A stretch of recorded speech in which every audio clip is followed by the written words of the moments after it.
As a scientist, I can tell you that Sundays are only 24 hours long. But with NFL Sunday Ticket and YouTube TV, you get every game every Sunday all in one place. That's upwards of 30 hours of NFL in one day.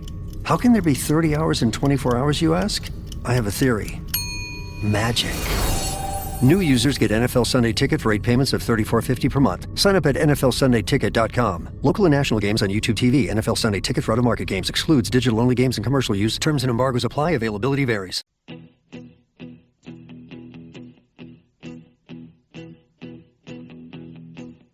When I wake up, well, I know I'm gonna be the man who wakes up next to you.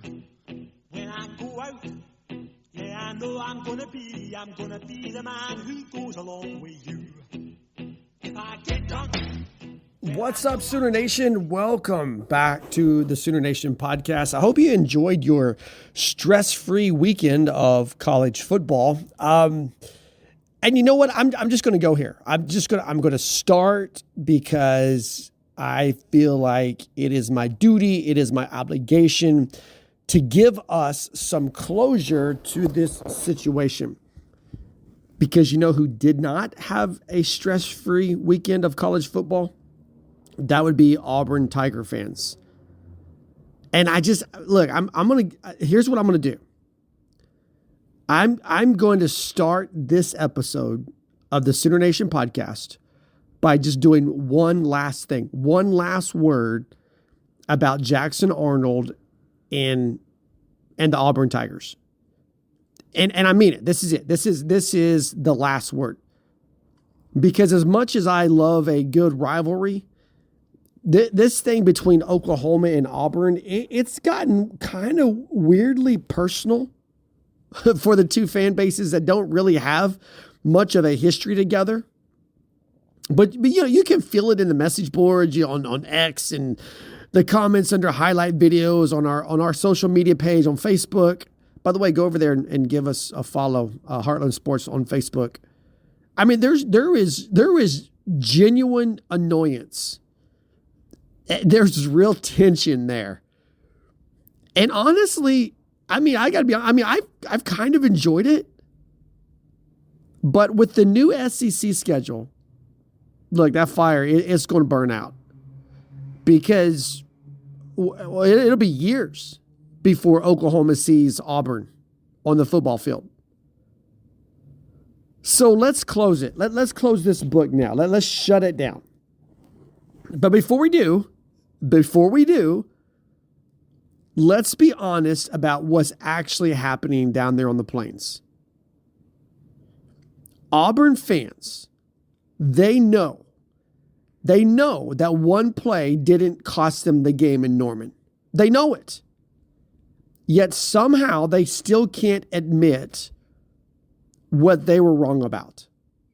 They've been screaming about officiating. They've been screaming about Oklahoma's defense. They've been screaming about their offensive line. They've been screaming about everything except for the real issue. And here it is. Here's the issue. They are wrong. They were wrong and they are wrong about Jackson Arnold. Now, by every account that I've seen, Arnold seems to be he seems to be a good young man. Coaches seem to like him. Brent Venables still talks high about him. Teammates seem to like him, and that's great. But being a solid young man doesn't automatically make you a solid quarterback. 14 sacks in 2 games. 14.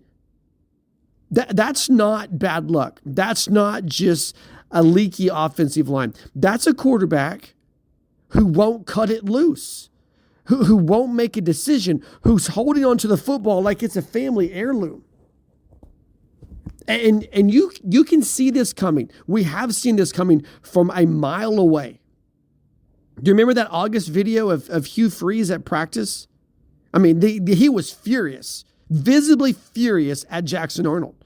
And we all saw it. Freeze was yelling, Arnold was standing there, and the spin, it was immediate. Oh, that's just how Hugh Freeze coaches. That's not what it looks like. Sure. Except now we're almost to October, and that's exactly what it looked like. Freeze was mad because his quarterback wasn't pulling the trigger. It's the same issue he had in Norman. It's the same issue he had in College Station. It is a habit because of a confidence problem that he has. And in the SEC, those habits, they get you drilled. Look, some Tiger fans are going to hear this and they're going to jump in the comments and they're going to say, well, Oklahoma fans just hate Auburn. No, we don't. But we do know football. And it's been clear since that practice tape back in August that Auburn's problem is not Norman, Oklahoma. It's not the refs. It's number 11 holding the football too long. And until Tiger Nation owns that, we're going to be stuck listening to their frustration and listening to their excuses. And here's the kicker. Like, we already knew it. We already knew this. We called it back in August. And now there are 14 sacks worth of evidence in the last 8 quarters of football that prove it. So let's stop pretending. Let's stop blaming everybody else. The problem isn't the Sooners. It isn't some conspiracy. And it isn't one unlucky play in Norman. The problem is Jackson Arnold's game right now. So consider this my last word on Auburn for the season and the foreseeable future. They'll figure it out eventually. They'll either coach it out of him or they'll find somebody else. But until then, the rest of us, we don't have to play along with their fantasy. Oklahoma's moving on into the top 5, I might add. And after today, so am I. How about we talk some Oklahoma football instead, right? This is the Sooner Nation Podcast. Welcome back to the Sooner Nation Podcast. Once again, I just want to say thank you. Thank you for tuning in, where you're catching us on Spotify, TuneIn, Apple Podcasts, YouTube, wherever you find us. Thank you. And thanks for the likes. Thanks for the subscriptions. Man, it goes so far in helping us do what we want to do and become who we want to become. Obviously, now we're going to move back towards Oklahoma football after my little rant there. Welcome back to game week. And what I want to do is I want to dive into a turning point that's kind of staring the Sooners in the face right now. You know, fresh off this bye week, but it wasn't your typical rest and recover bye week.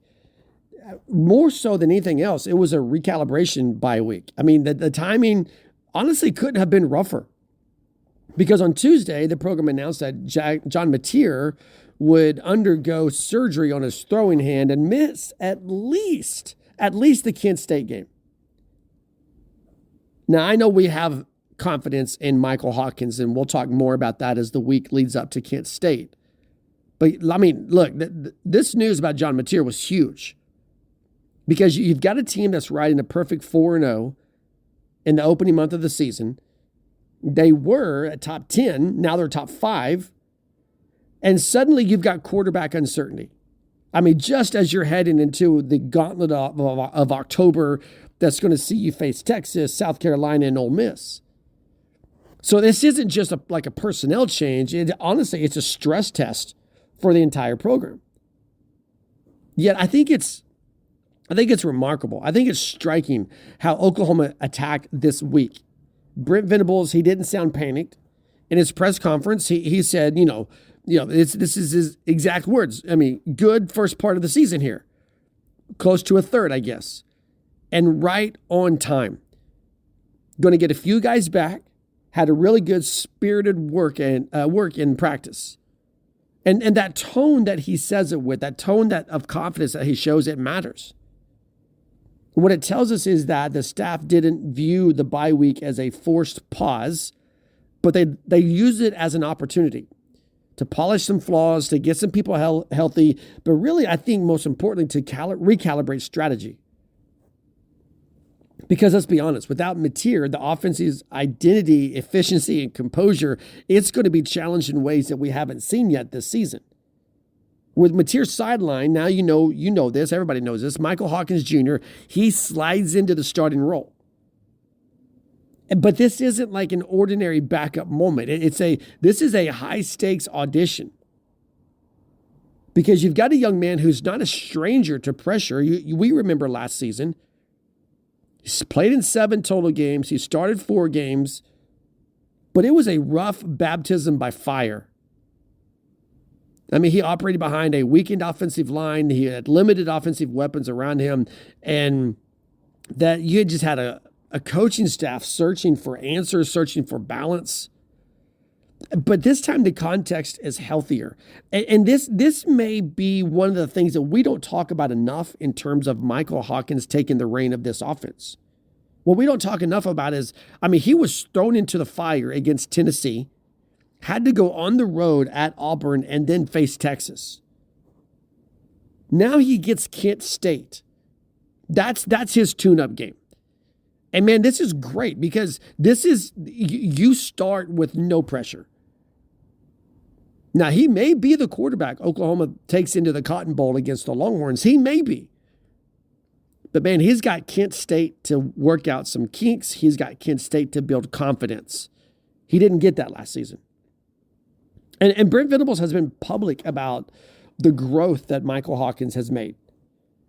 Again, Venables' words here. He's attacked everything since the end of last season. He's picked up the offense really well. He's got a lot of really dynamic abilities.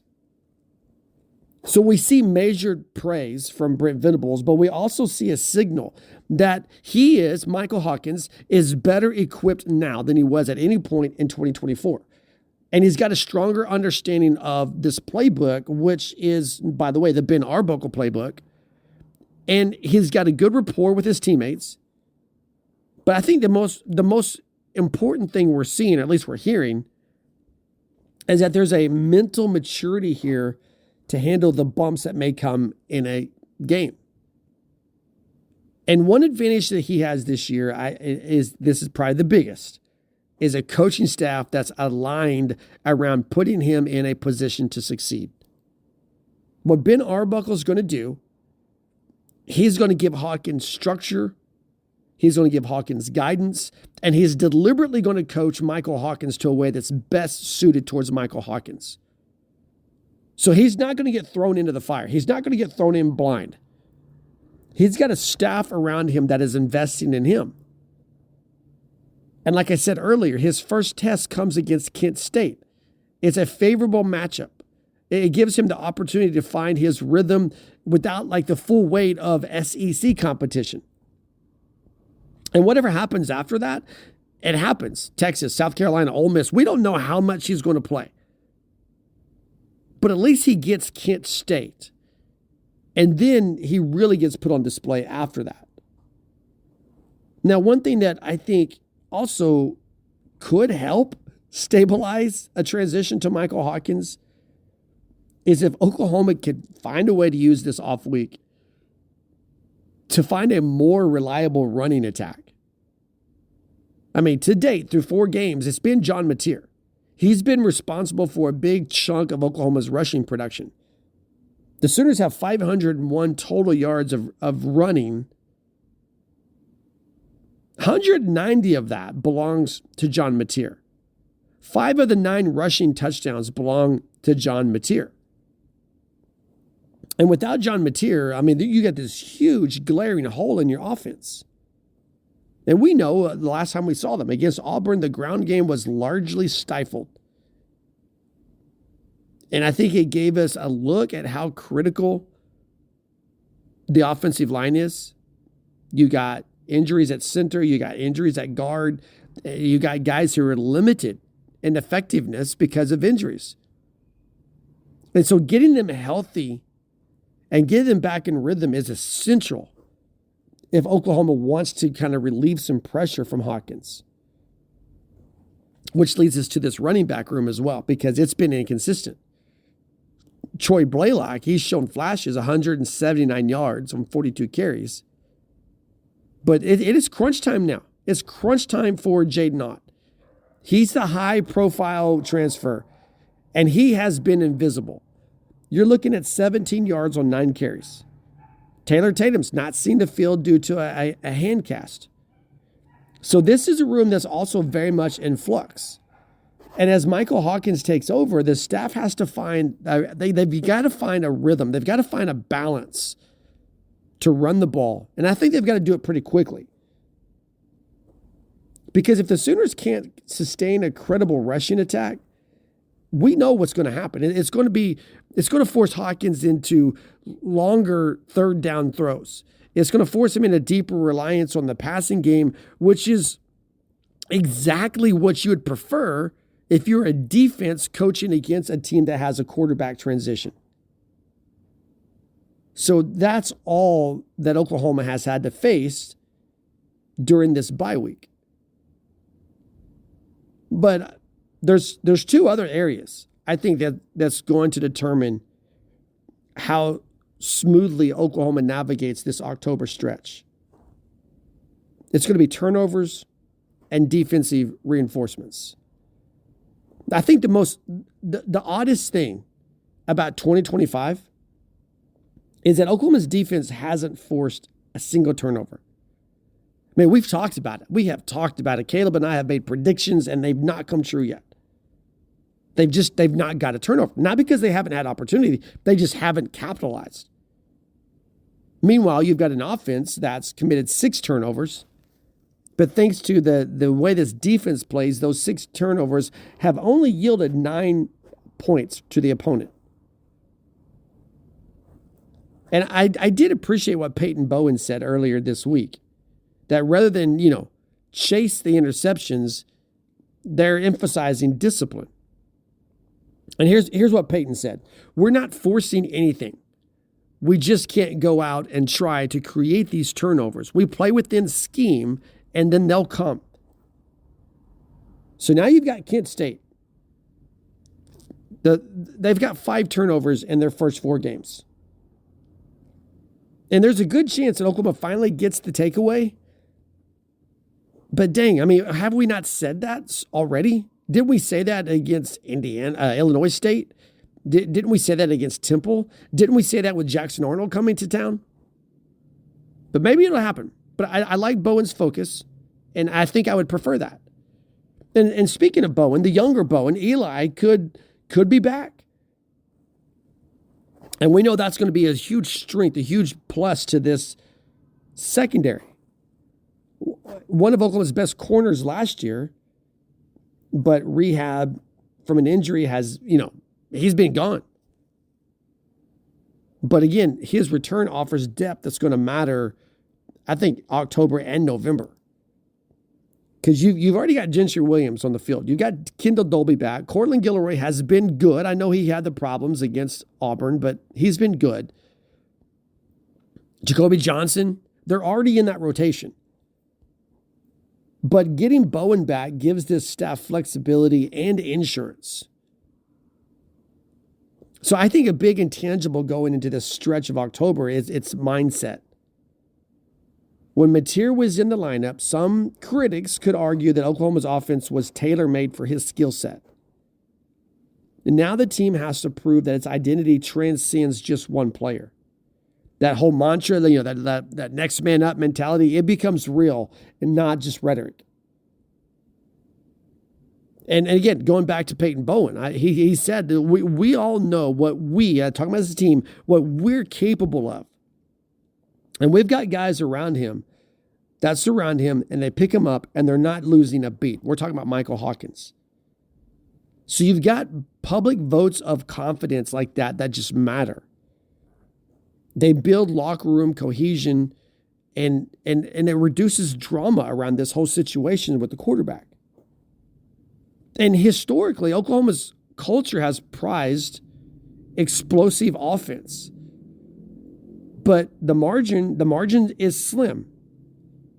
And tight games are coming, regardless of the talent on the field. Tight games are coming. And they're going to force Oklahoma to lean on the defense, which is great. But also red zone execution on the offensive side of the ball becomes even more magnified. And so does situational football. Areas where they've given up yardage, but also they've mostly held strong there. And again, according to Brent Venables with the bye week, I love this comment as well. You always focus on your mistakes. You put together a practice plan to attack areas of weakness. And this is what he says. That's the difference between winning and losing. So this bye week, it wasn't, planned for around rest. It was planned to correct. And if you got a coaching staff and a roster engaged in honest self-scouting, I think the weeks ahead, starting with Kent State, are going to show whether they've matured or just kind of pedaled around in place. So when they take the field against Saturday against Kent State, I don't think expectations are going to be dialed back because of who the quarterback is. You've got a number 5 ranking. You've got a 4-0 record. You've got credibility within the conference. So nothing about this program invites a soft landing. It's just now it's Michael Hawkins in the spotlight. But not just as a fill-in, but as a test for Oklahoma's structural depth and their identity. If he performs well, if he's steady, if there's a low turnover rate, if he's decisive, then the narrative's going to shift. You're going to see it shift again. Oklahoma won't be seen as a material-dependent offense, but really as a resilient system that can adapt. But if Hawkins comes in here and struggles, man, they're waiting. Critics are waiting to pounce. And every game in the month of October becomes a referendum on this season. And they're going to look back at 2024. They're going to try to make comparisons. But the opportunity here, it's immense. If this team can weather the injury, if they can regroup and win through October and then take that momentum into November, man, it reinforces that the Sooners are no longer reliant on that one guy, but they're building a sustainable foundation of excellence. So Oklahoma's bye week was never going to be a vacation. It was a gauntlet of news. It was a gauntlet of readjusting. And the Sooners had to recalibrate. And now Michael Hawkins Jr. has the shot at redefining his role. The offensive line has a shot to regain their health. The running game has a shot to find consistency. And the defense has a shot to keep building on that structure and find a way to generate turnovers. That's the plan we're looking for against Kent State. That's the plan we want to see them execute. That they not just maintain their unbeaten run, but to reshape the expectations.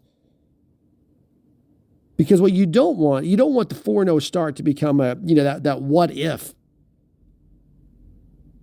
What you want is you want to keep building the hope, keep building the belief, and demand consistency, demand discipline, demand growth. And then the next few weeks, man, they're going to define what kind of team Oklahoma truly is in 2025. I want to talk about rankings. I want to jump into that for just a minute as we head over to this final segment. But thanks for hanging out with us. So let's close out this episode by talking about how Oklahoma, on a bye week, suddenly vaulted into the top 5 of the AP poll. Man, it has been a wild September in college football. I think there were 4 or 5 games just of top 25 teams on Saturday that went into overtime. So, man, you've got it. You've got upsets, you've got chaos, you've got shifting storylines. And then you've got Oklahoma, who has seized this moment. They are now the second-ranked SEC team, the second highest-ranked SEC team, behind only Ole Miss. And if I were to tell you going into October that Oklahoma would be the second highest-ranked SEC team, we probably would have picked Georgia. We probably would have picked Alabama. We maybe even guessed LSU. I don't think anybody would have guessed Ole Miss being ahead of them. That's how crazy September was. But to take that kind of leap, it wasn't just like a headline. It's something that builds momentum towards the playoff. It's something that builds the prestige of this program. I mean, think about it. This team opened the season at number 18 in the coaches poll. Number 18 in the AP poll. They were unranked in the coaches poll. And since then, they've knocked off Michigan. They've knocked off Auburn, the ranked opponents. So you're not talking about cupcake wins. Those are resume wins. And you're seeing the voters respond to this. So in a world of college football, the results speak louder than hype. And Oklahoma has produced the results. But also with this kind of rise comes a new level of scrutiny. I mean, Oklahoma was celebrated just a week ago for storming into the top 10. It was 9 quarterback sacks of Jackson Arnold that got them there. That they proved that their defense can dominate on the biggest of stages. Now they're sitting in the top 5. So that margin for error shrinks. It shrinks dramatically. Any stumble over the month of October, it's going to be magnified more than ever before. But that's the trade-off of success. So, yeah, Oklahoma benefited from the chaos around the country. LSU and Georgia both fell hard, leaking key points and momentum. Ole Miss, it helped itself by upsetting LSU. And so those dominoes created space for OU to climb even before they took the field after being in the top 10. But being a beneficiary of others' missteps, it's not the same as creating your own breakthrough. And that's the challenge now. That's the challenge for Brent Venables. That's the challenge for this roster. They have to prove that their leap into the top 5 wasn't just luck, that there still is substance behind it. So as Oklahoma heads into this next stretch of the season, the focus shifts to some very real challenges that we've already talked about in this episode. Things like the quarterback depth. John Mateer, and I don't think we can overlook this, he had been a Heisman favorite. Not a candidate, but last weekend after the Auburn game, he became the favorite. He was the statistical engine for this offense. So after this hand surgery, what's it going to look like? And I don't know. I know for sure we don't know, but does Brent Venables know? Does Ben Arbuckle know? Will he be ready for Texas? Will he be ready for South Carolina? Or will it be Ole Miss? And so that kind of uncertainty is what puts that spotlight back on Michael Hawkins Jr. And it's easy to think what you want it to be, just like a plug and play moment. But it's more critical than that with everything that's on the line. Because while he did show flashes in 2024, he also struggled with turnovers. Remember that South Carolina game? He struggled with consistency. But, I mean, those are things that you would expect from a young quarterback who's been thrown into chaos. But you would also expect there to be a difference now because the infrastructure is better. He steps into a system that can be more tailored for him. He steps into a system where he has months of preparation with guys who know how to build to his strength. He has better coaching support. That's probably an easier way to say it. He's got better coaching support around him. And even though there are problems in the running game, I still think there is a more clear offensive identity than this team had at any point of 2024. And you go back to that statement by Brent Venables that Michael Hawkins is attacking everything since the end of last season, meaning he's not just admitting that he has to get better. He's consciously working on getting better. And in Brent's words, not ours, the dynamic abilities that he has. Again, that's a measured phrase. It shows that this staff believes that he's far more ready to go than he was last year. But what we don't know, and I don't even know that we'll learn it against Kent State, is how he's going to manage pressure. How is he going to protect the football? How is he going to maintain the tempo of this offense? Because if he can't do those things beyond Kent State, you're looking at an offensive stall at the worst possible time of the season for Oklahoma. And it's the same situation. I mean, I know we've talked about the running game, but these things go hand in hand. When you look at the sheer numbers here and how much John Mateer means to this rushing attack, 190 out of 501 yards, that's a lot to lose. And honestly, it magnifies the weakness that Oklahoma has on that side. And when we saw it stall out against Auburn, we saw an exposed part of this offensive game plan of Ben Arbuckle. So it's got to be. I mean, whether it's the continued development of Torrey Blaylock, whether Jaden Ott finally comes back. I had always said Texas. Texas was my marker. And we're within 2 weeks of Texas. So it's time for Jaden Ott. But it has to be, this has to be addressed with a sense of urgency. And so does the offensive line. Getting them healthy and getting them consistent has to be urgent. The center and guard positions, that's where the struggles have been with injuries. And if the running game is not there, if the offensive line is not there, then you already know what's going to happen. That Michael Hawkins is going to be under constant duress. And running lanes aren't going to materialize and time will not be there. And you got to wonder how long, how many games, how many weeks can Oklahoma's defense win the game, set the tone? Because they have been elite. They've the times when Oklahoma's offense has given the ball up,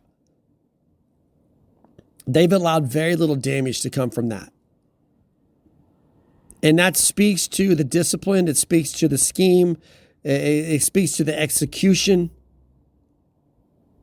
But every week Oklahoma rises in the polls, now in the top 5, the stakes rise with them. That target on your back, it gets bigger. And we know that this conference schedule that's coming, it will be a relentless wave of playmakers. It will be a relentless wave of high-stakes moments. And you saw the problems against Auburn. And that's why you see Eli Bowen's potential return, why we would be excited about adding him back into the secondary. Why statements like what Peyton Bowen said about not forcing anything, to play within the scheme and don't try to get out of your way just to create turnovers.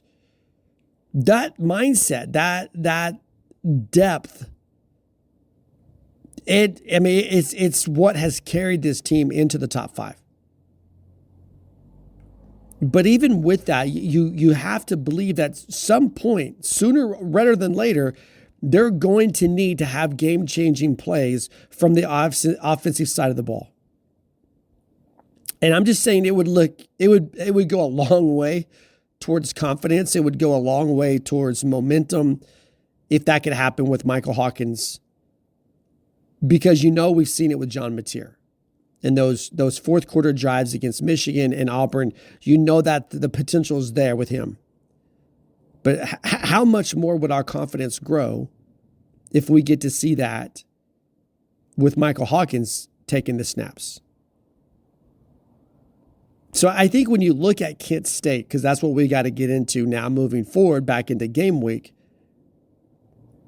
I think that game gives Hawkins a manageable launch pad. It gives him that chance to ease into the rhythm. I think for both sides, for the fan base and for the team, to manage expectations and figure out with the coaching staff how they can minimize risk. Because the real test comes after that. The real test is in Dallas. Texas up to number 9. Now they've got to handle Florida next week, but we're looking at a top 10 matchup. We're looking at national implications. I mean, that's looking like it's going to be a clash of the Titans for this conference. So if you got a guy in Hawkins, you know what John Mateer can do. But if Hawkins can guide this offense, if Hawkins can do all the things to keep OU competitive, then you have confidence going into a game that's one way or the other going to be a defining moment for this team. And maybe not just for the season, but for the program. But we also know that the schedule doesn't get lighter. It doesn't get easier after Texas. Over the next 2 months, October and November, we're going to see this team play Tennessee, Alabama, Missouri, LSU. Six of their remaining 7 opponents in the conference they're currently ranked. So there's a gauntlet that would challenge anybody. But it gives Oklahoma the opportunity to prove that their climb into the top 5 wasn't a fluke. And you got a whole bunch of people out there, a whole bunch of people, even in Auburn, Alabama, waiting for the stumble, waiting for Michael Hawkins Jr. to stumble, waiting for the running game to sputter, waiting for Oklahoma to fall into that, hey, great start, but soft October fade.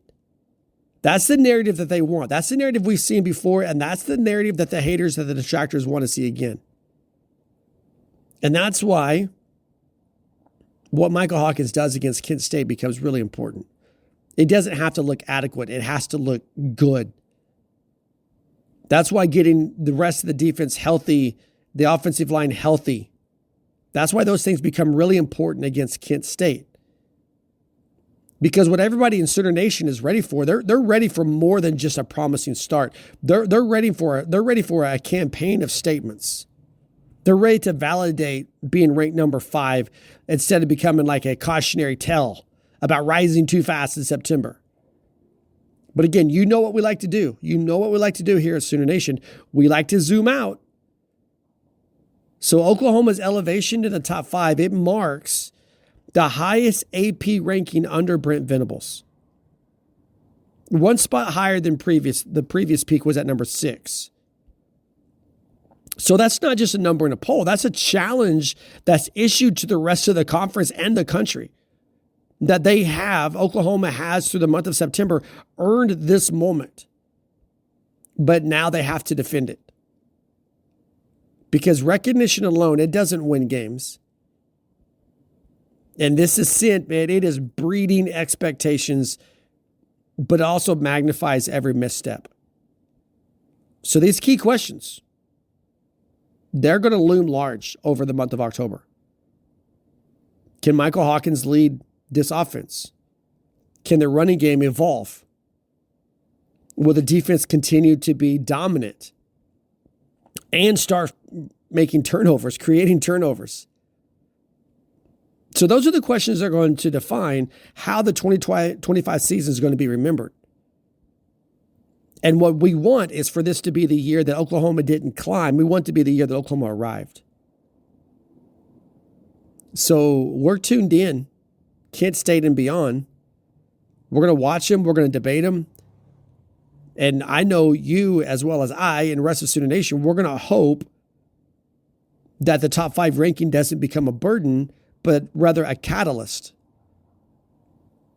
Because if Oklahoma can make this climb count, if they prove the ranking rather than just sit and bask in it, then this is the turning point.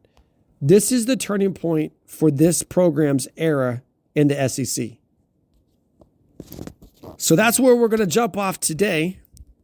Again, we'll have more stuff at the website, heartland-sports.com. We'd love to invite you to join our community on Facebook. We're also on Instagram.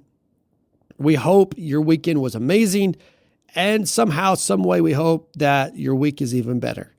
But we'll be back. We got more to talk about. Big game, Kent State. I know it's not big in terms of competition on the field, but it's big in terms of getting this team ready for the rest of the October gauntlet. So you'll find us on the website every day. You'll find us back probably Tuesday with more thoughts on Kent State. Until then, Boomer Sooner.